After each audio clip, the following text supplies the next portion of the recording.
Hello everyone, welcome to the Tristar Gym channel. Today's episode is part 2 on how to fight a bigger, taller opponent. In this episode, I'll be sparring one of our pros. He's I think 6'1", 6'2". I'm 5'9", so I'll let you guys guess how tall he is.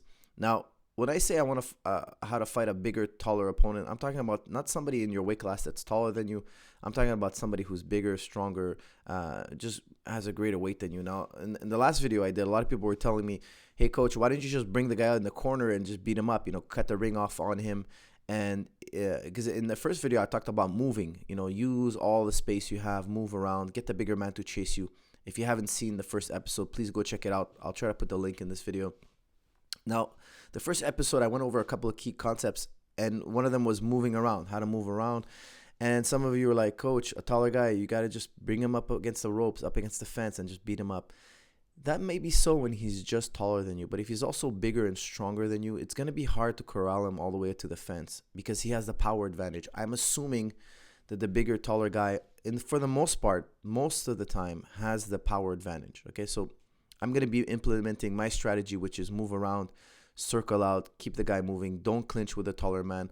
All the stuff I talked about in part 1. But in this video, I'm going to cover a punch that I think that most people don't throw when they're fighting a taller man, and that's the uppercut. Okay, the uppercut, you must land the uppercut when you're fighting a taller man. Whenever somebody tells me the strategies for fighting a bigger, taller man, it's always overhand right. The overhand right is always part of the strategy, and I couldn't agree more. Overhand right is a great punch, and we're going to see an overhand right from me, I think, just about right now. And when you throw the overhand right, there it is. It doesn't have to be a big winging punch. It doesn't have to be an overhand right like you're throwing a hook shot. Okay, look at my overhand right here. It's a very subtle punch. It can be a very subtle punch. Now there's the overhand right. I threw it like a little jab. It was a setup punch. And look at what my partner's doing. He's a very seasoned professional. He's a welterweight. He's big. He's strong.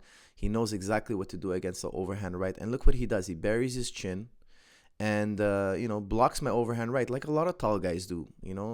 Tall people are not they're not untrained. They know how to avoid overhand right. Now that brings up my point. When somebody blocks my overhand right, when a taller fighter blocks my overhand right, I throw the uppercut right behind it. So you're gonna see me, I'm gonna throw an uppercut, and there it is. There's my left uppercut. You can see it clearly. My left hand is shooting up, and my overhand right was to set up my uppercut. I know he's gonna duck his chin down. I've seen him do it before. That's what fighters always do against overhand right. Well-trained fighters, the correct response is to duck your chin down, bury that chin under your shoulder, and I like to throw the uppercut right underneath. Now, when I throw the uppercut, I do it very different than most people. Okay, most people, when they throw the uppercut, they throw it from down to up. They throw it at a 90-degree angle. If you look at my forearm, I'm shooting it at a 45-degree angle, and that's why I can hit a taller man with the uppercut. Now, some people think that you can't uppercut. You cannot uppercut a taller guy. You can't. You just have to throw your uppercut at a 45-degree angle. I don't know if you guys can see this. My forearm is right here, and this is the floor. It's a 45-degree angle, and that's how you hit a taller man. Because oftentimes they'll pull their head back. If they pull their head back, you'll notice my uppercut will still follow him through and still connect on his chin. So sometimes they don't bury their chin under the shoulder. They kind of pull back because they see the uppercut coming. I'm still going to catch him with it. Why? Because I have this 45-degree angle.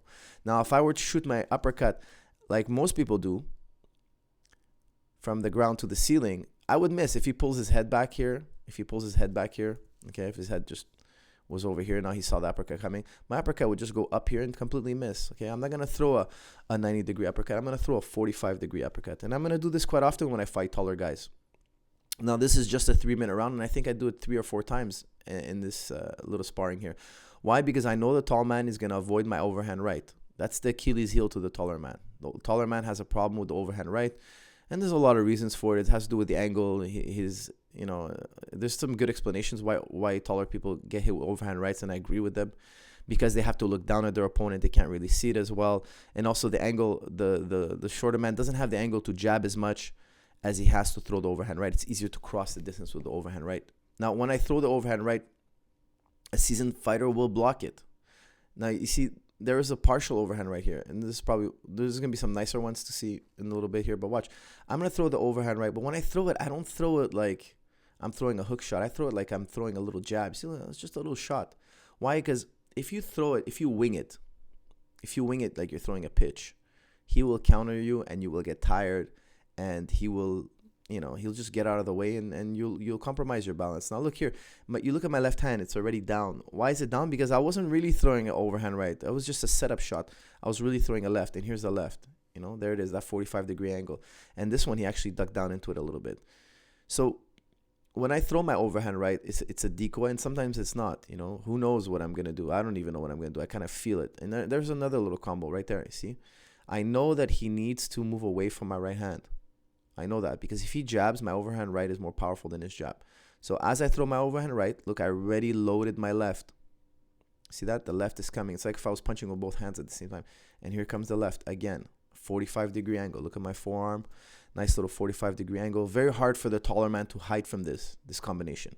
A good example of this combination was Rory versus Safedine. He did a nice overhand right to left uppercut. Now, there was another combo. I don't know if you guys saw it. I'm not going to beat this to death here, but I'm just going to show you real quick. Overhand right, uppercut. Now, you can do this against a shorter man. Absolutely. This is not specific to just a taller guy. But it's a combo that works really well against bigger, taller opponents. There's the overhand right, decoy. I'm almost cupping the back of the head. And there's that left uppercut, 45-degree angle, stepping out of range, stepping out of waist. I like to step away from his power side. You see, he's right-handed. So when I hit him with that combo, I step away from the power side, just like the textbooks say you should. And that's how I feel comfortable. I like to land my shot, step away from the power side.